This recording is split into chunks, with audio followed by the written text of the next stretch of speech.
Did you know that, according to the UN Women, 1 in 3 women are subjected to one or more than one form of gender-based violence in their lifetime?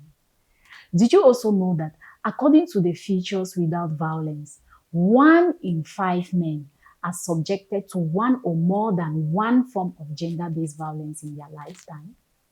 And I can bet you have come in contact with someone suffering from gender-based violence, a man or a woman, and did not really know what to do or what to say.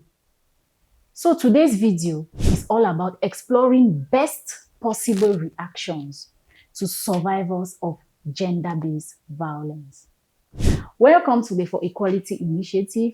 My name is Gwani Solange, and if this is your first time here, hit the subscribe button so you won't miss anything from us. Now remember, gender-based violence causes a lot of inequalities in our communities. And someone who has experienced gender-based violence in one way or the other turns to face a lot of bias and also stigmatization. Of course, it was not the person's fault to be met with such an unpleasant incident. Even if it was the person's fault, the best thing to do is to implement good practices on that person. Take a case where this particular day, you bump into a girl or a boy who has just been raped. And yes, if you're surprised, a boy can be a victim of rape too. So what is the first thing you would do, especially in a case where he or she trusts you enough to disclose to you entirely what happened? So many things might be running through your mind: anger, pain, avenging on behalf of that person. Take a pause, because after today, you will be a professional captain to this survivor of gender-based violence. The first thing you have to do is to try as much as possible to make sure that the survivor and yourself are in a safe environment. Because any form of further danger is going to traumatize the survivor much more and even put you in danger. One important thing too is to have in mind that the survivor's confidentiality is a priority. Forgive me, but I must say, take an oath between you, your mind, and your mouth that everything you hear is confidential. After looking for a safe place to sit, the next thing you have to do is to be quiet. Don't say anything while the survivor is confiding in you. Don't make comments like, the world is wicked. Where, my dear, you really suffer though. Just be patient. Listen and hear the survivor out. This is because the survivor is already in a traumatized state.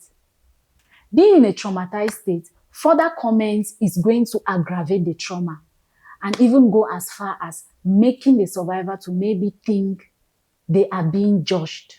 The reason I said listening is because that is the only thing you have to do. Listen, listen, and listen. Don't do anything further, like writing down information. After listening, whatever the case might be, don't ever put blames on the survivor. In such cases, you hear statements like, "What were you doing there?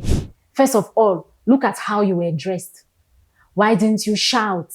You are so weak, so you could not fight back. If it's me, I was going to fight back." Don't do that.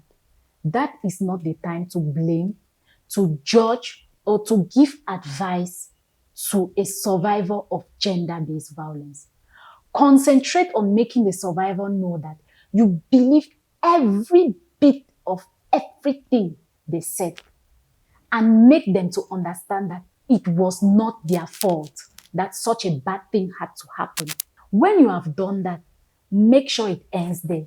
Don't go further, finding out detailed information, like, for example, okay, when he was about to rape you, or when she was about to rape you, did he undress you? Did he or she beat you while in the process of raping you? Don't do that. If the survivor missed out on any information, let what you have heard remain the information that you know.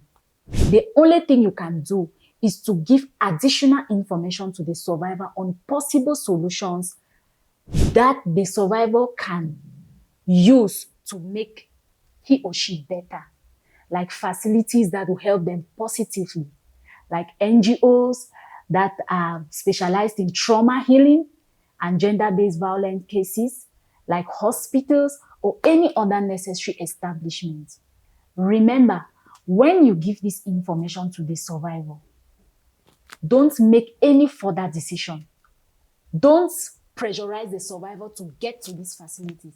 It is entirely their decision to say they want to go to this facility or not.